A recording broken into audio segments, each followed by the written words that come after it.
તે વિદ્યાર્થી મિત્રો કેમ છો? મજામાં? આજના વિડીયો લેક્ચરમાં આપ સૌનું સ્વાગત છે. તો આજના વિડીયો લેક્ચરમાં આપણે ધોરણ 6 વિષય વિજ્ઞાન પાઠ 9 સર્જીઓ અને તેમની આસપાસ એના વિશે આપણે અભ્યાસ કરતા હતા. તેમાં આપણે અગાઉના વિડીયો લેક્ચરમાં ઉત્તેજના કોને કહેવામાં આવે છે તેના વિશે આપણે અભ્યાસ કર્યો અને તેમાં આપણે પ્રવૃત્તિ 4નો આપણે અભ્યાસ કર્યો. હવે જોઈએ આગળ સર્જીઓ અને ઉત્સર્જન, કે સર્જીઓ અને ઉત્સર્જન કોને કહેવામાં આવે છે તેના વિશે આપણે માહિતી મેળવીએ.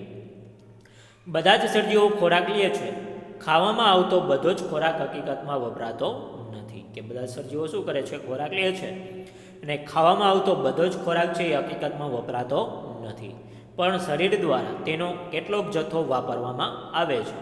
કે શરીર દ્વારા શું કરવામાં આવે છે? લેવામાં આવેલો જે ખોરાક હશે એ ખોરાકનો અમુક જ જથ્થો શું કરવામાં આવે છે? વાપરવામાં આવે છે. તો વધેલા ખોરાકનું શું થાય છે? તો વધેલો જે ખોરાક હશે એ વધેલા ખોરાકનું શું થાય છે?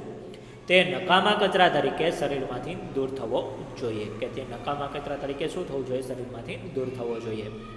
બીજી કેટલીક જૈવિક પ્રક્રિયાઓ દરમિયાન પણ આપણું શરીર કચરો ઉત્પન્ન કરે છે. કે બીજી કેટલીક જૈવિક પ્રક્રિયા દરમિયાન પણ આપણું શરીર શું કરે છે?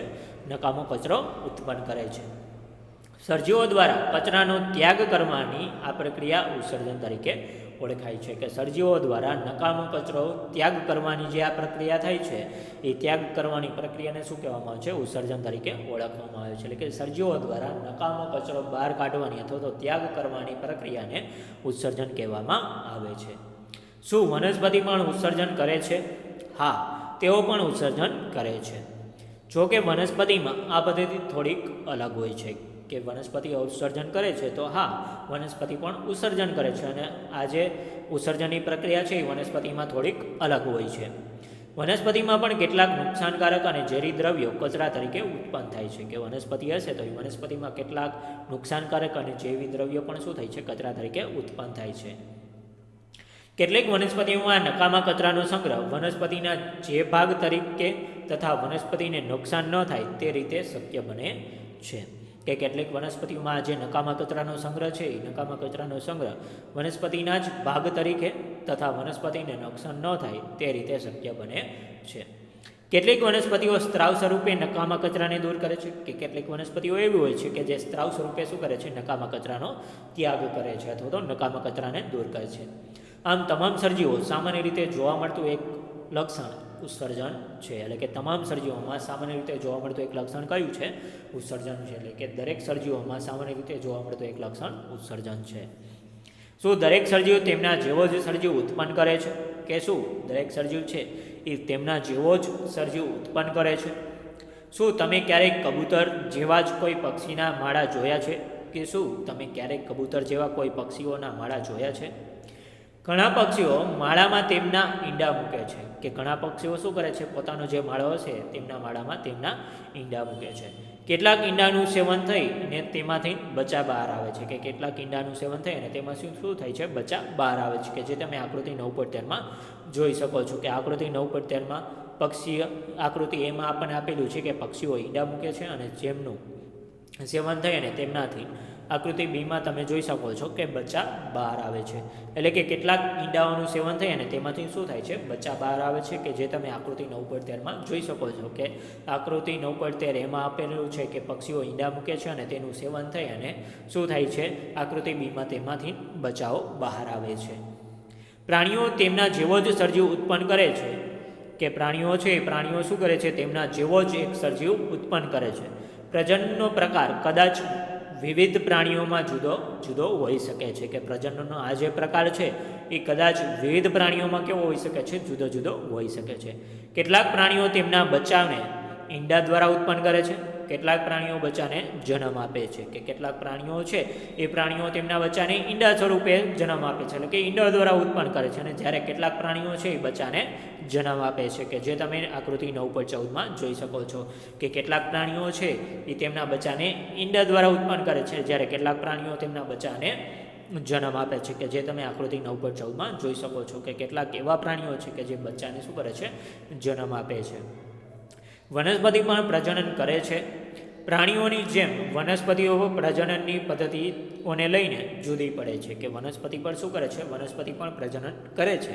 અને પ્રાણીઓની જેમ વનસ્પતિઓ પણ પ્રજનનની પદ્ધતિઓને લઈને કેવી હોય છે? જુદી પડે છે.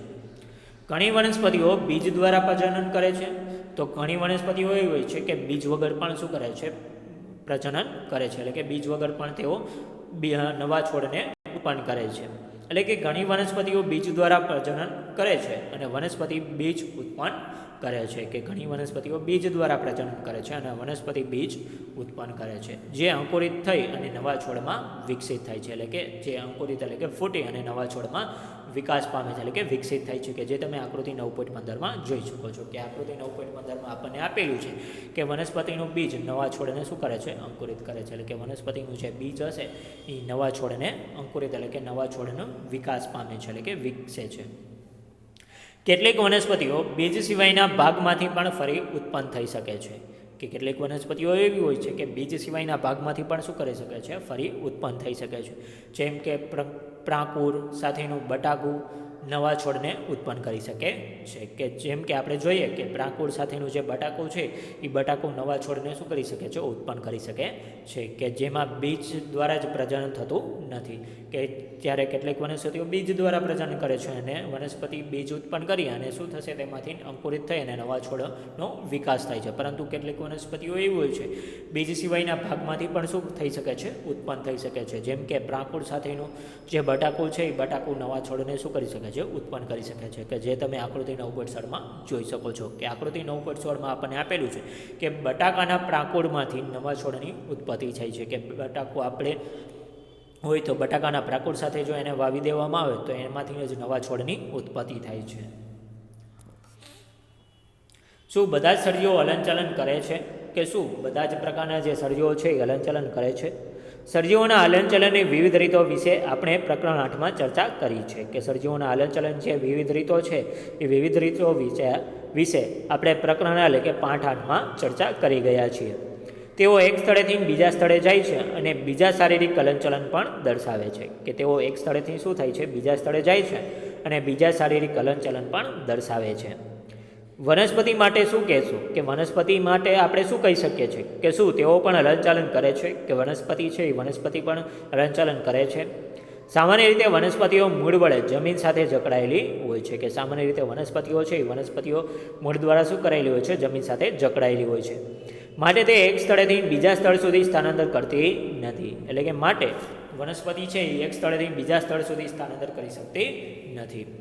જોકે તેમના દ્વારા સંશ્લેષિત ખોરાક તથા પાણી, ખનિજો વગેરે વનસ્પતિના એક ભાગમાંથી બીજા ભાગ તરફ શું થાય છે, વહન પામે છે.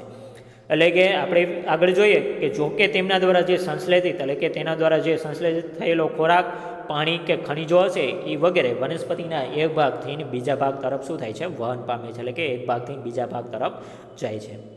શું તમે બીજા કોઈ પ્રકારનું હલનચલન વનસ્પતિમાં નોંધ્યું છે? કે શું તમે બીજા કોઈ પ્રકારનું હલનચલન છે એ વનસ્પતિમાં નોંધ્યું છે?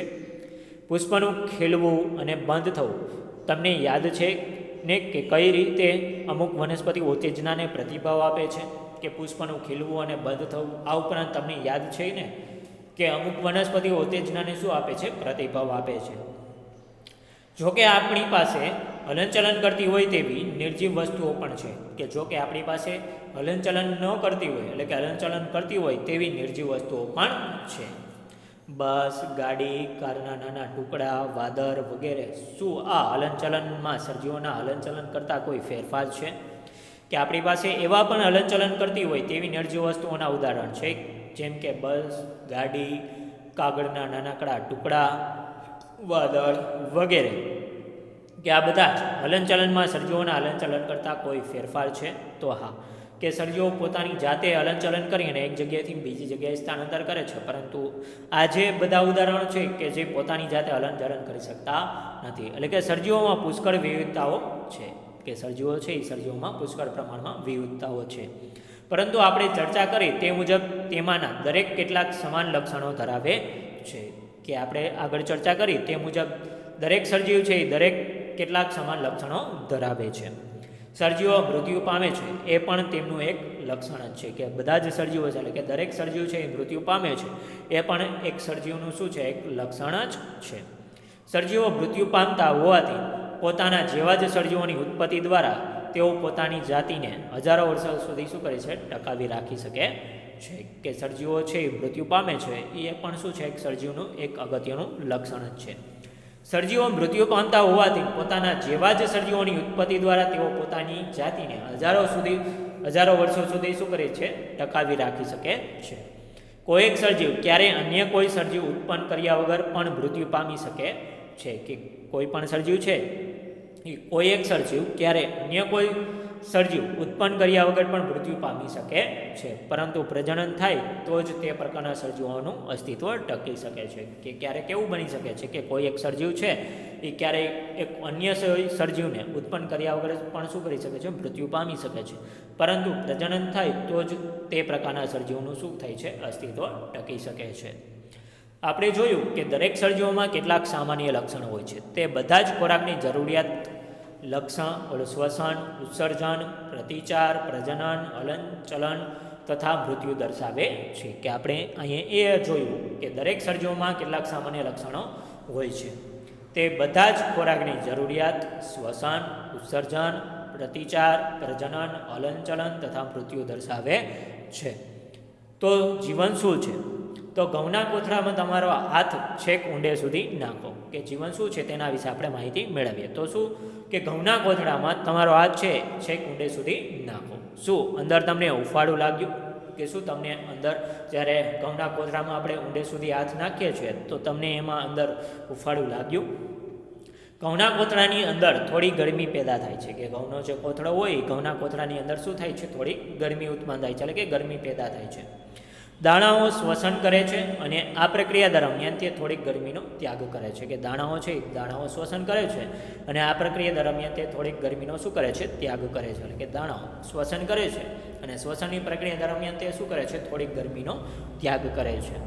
તેને કારણે આપણે જ્યારે ઘઉંના કોથળામાં ઊંડે સુધી હાથ નાખીએ છીએ ત્યારે આપણને ઉફાળું લાગે છે. આપણે જોયું કે બીજમાં અન્ય કોઈ જૈવિક પ્રક્રિયાઓ કાર્યરત ન હોય ત્યારે પણ શ્વસનની ક્રિયા થતી જોવા મળે છે. કે આપણે એ પણ અહીંયા અભ્યાસ કર્યો કે બીજમાં અન્ય કોઈ જૈવિક પ્રક્રિયાઓ કાર્યરત ન હોય, એટલે કે અન્ય બીજી કોઈ પ્રક્રિયા થતી ન હોય ત્યારે પણ શ્વસનની ક્રિયા શું થતી હોય છે થતી જોવા મળે છે. આપણા પ્રશ્ન તો પછી જીવન શું છે તેનો પણ જવાબ આપણો સરળ નથી.